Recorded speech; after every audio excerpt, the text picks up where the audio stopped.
جہاں تک جہیز کا تعلق ہے، میرے نزدیک اسلام میں قطعاً جہیز کا کوئی تصور ہے ہی نہیں۔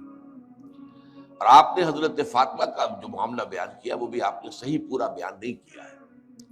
اصل میں وہ مہر کی رقم تھی کہ جو زرہ اپنی بیچ کر یا گروی رکھ کر، حضور نے کہا تھا یا گروی رکھو یا بیچو، لیکن مہر تو دینا ہوگا۔ حضور نے اپنی طرف سے ایک پیسے کی کوئی شے نہیں دی ہے۔ وہ تو یہ ہے کہ جب آپ نے پوچھا کہ علی تمہارے پاس مہر دینے کے لیے کچھ ہے، انہوں نے کہا میرے پاس تو کچھ نہیں ہے۔ حضرت علی رضی اللہ تعالیٰ عنہ جو ہے وہ تو فقراء صحابہ میں سے تھے، درویش صحابہ۔ تو حضور نے فرمایا کہ مہر تو دینا ہے، تمہارے پاس وہ ایک زرہ ہوتی تھی۔ تو عرض کیا جی ہاں زرہ تو ہے۔ اب حضرت علی نے یہ سمجھا کہ زرہ تو جہاد کے لیے، قتال کے لیے ہے، یہ کوئی دولت تو نہیں ہے۔ لیکن آپ نے فرمایا جاؤ اس کو بیچو یا گروی رکھ کر قرض لو، اور مہر تو دینا ہوگا۔ وہ گئے ہیں، انہوں نے اپنی زرہ بازار میں جا کے آواز لگا دی، یہ برائے فروخت ہے۔ حضرت عثمان نے خرید لی رضی اللہ تعالی عنہ۔ وہ 300 درہم میں یا 30 اشرفیوں میں، یہ مختلف فگرز ہیں، وہ لا کر حضور کے سامنے رکھ دیے۔ اس میں سے حضور نے کچھ جو ہے اندر بھیجا کہ دلہن کی تیاری کے لیے کوئی خوشبو وغیرہ یہ وہ چیزیں، اور کچھ سے وہ سامان تیار کر دیا کہ جو ان کے گھر کے اندر ضرورت تھی لازمی۔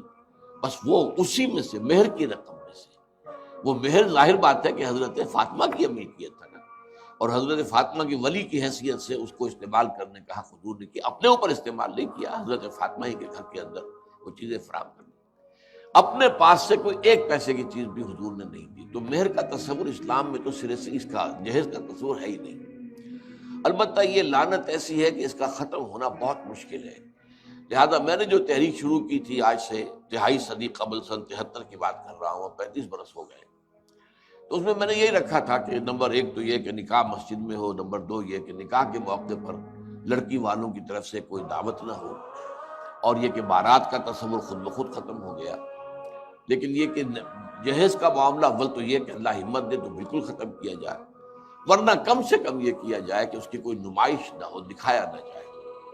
یہ بھی ہو سکتا ہے چند دن پہلے کچھ چیزیں جو بھیج دی جائیں، یہ بھی ہو سکتا ہے کہ وہ نکاح کے چند دن بعد کے کچھ چیزیں دے دی جائیں، وغیرہ وغیرہ، اس لیے کہ اس کی جڑ بالکل کاٹنا جو ہے وہ ناممکنات میں سے ہے۔ لیکن بہرحال اسلام میں جہیز کا کوئی تصور نہیں ہے، یہ ہندوانہ تصور ہے، اور ہندوؤں کے ہاں یہ اس لیے ہے کہ ہندوؤں کے ہاں لڑکی کا کوئی حصہ وراثت میں نہیں ہے، ماں باپ کی وراثت میں لڑکی کا کوئی حصہ نہیں ہے۔